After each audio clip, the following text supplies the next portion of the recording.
दुनिया में अशांति का माहौल था। एक खतरनाक आतंकवादी संगठन दी अपोस्टल्स दुनिया भर में तबाही फैलाने की योजना बना रहा था। उनके पास 3 परमाणु हथियार थे, जिन्हें वे एक साथ विस्फोट कर पूरी दुनिया में तबाही मचाने के लिए तैयार थे।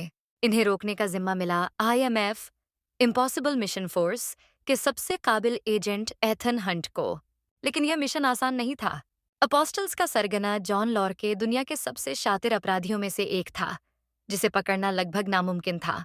एथन हंट को अपनी टीम बेंजी डन, लूथर स्टिकेल और इल्सा फॉस्ट के साथ बर्लिन में भेजा गया, जहां उन्हें जॉन लॉर्के के सबसे करीबी साथी नील सोलोमन से हथियारों की लोकेशन निकालनी थी।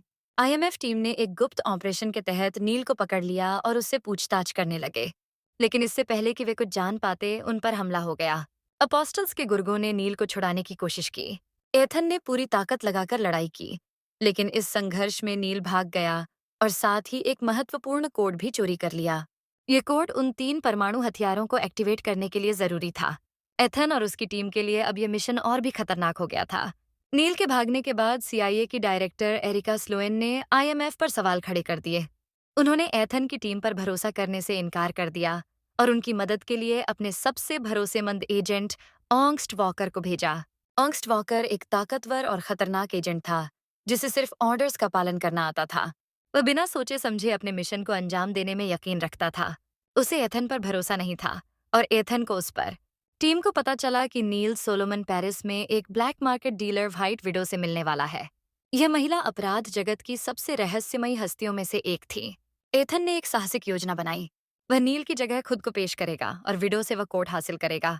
योजना के अनुसार एथन ने नील के रूप में पेरिस के एक भव्य समारोह में प्रवेश किया, लेकिन वहां उसे एक और झटका लगा।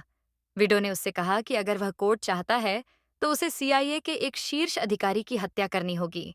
अब एथन के सामने एक नैतिक दुविधा थी। क्या वह निर्दोष व्यक्ति की हत्या करे या मिशन खतरे में डाल दे?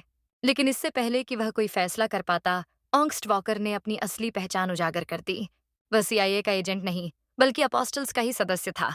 ऑंग्स्ट वॉकर ने IMF को धोखा दिया था। उसने कोड चुरा लिया और उसे जॉन लॉर्के तक पहुंचाने के लिए लंदन रवाना हो गया। एथन और उसकी टीम अब उसे रोकने के लिए निकली। लंदन पहुंचने के बाद एथन ने लॉर्के के गुप्त अड्डे का पता लगा लिया। यह एक अंडरग्राउंड बंकर था, जिसे घेरना असंभव था। लेकिन एथन हंट के लिए कुछ भी असंभव नहीं था। उसने लूथर और बेंजी के साथ मिलकर एक योजनाबद्ध हमले को अंजाम दिया। एक घातक लड़ाई के बाद उन्होंने ऑगस्ट वॉकर को पकड़ लिया, लेकिन वॉकर के पास अभी भी आखिरी हथियार की लोकेशन थी, जो उसने किसी और को भेज दी थी। अब IMF को पता चला कि तीनों परमाणु हथियारों को कश्मीर में प्लांट किया गया है। अगर वे समय पर नहीं पहुंचे तो पूरी दुनिया खतरे में पड़ जाएगी। एथन और उसकी टीम ने एक खतरनाक मिशन शुरू किया। उन्होंने हेलीकॉप्टर से कश्मीर की बर्फीली पहाड़ियों में छलांग लगाई। जॉन लॉर्के और उसके लोग वहां मौजूद थे। हथियार तैयार थे और घड़ी की सुइयां तेजी से आगे बढ़ रही थीं। एक जबरदस्त फाइट सीक्वेंस हुआ। एथन और लॉर्के के बीच एक हवाई लड़ाई हुई, जिसमें दोनों हेलीकॉप्टर एक दूसरे को गिराने की कोशिश कर रहे थे। अंत में एथन ने लॉर्के को परास्त किया और परमाणु हथियारों को डिफ्यूज कर दिया। IMF की जीत हुई। CIA को एहसास हो गया कि IMF एजेंट्स दुनिया को बचाने के लिए किसी भी हद तक जा सकते हैं। एथन हंट ने एक बार फिर असंभव को संभव कर दिखाया। लेकिन कहानी यहाँ खत्म नहीं होती। कहीं न कहीं कोई और दुश्मन नया षड्यंत्र रच रहा होगा और एथन हंट एक नए मिशन के लिए तैयार होगा।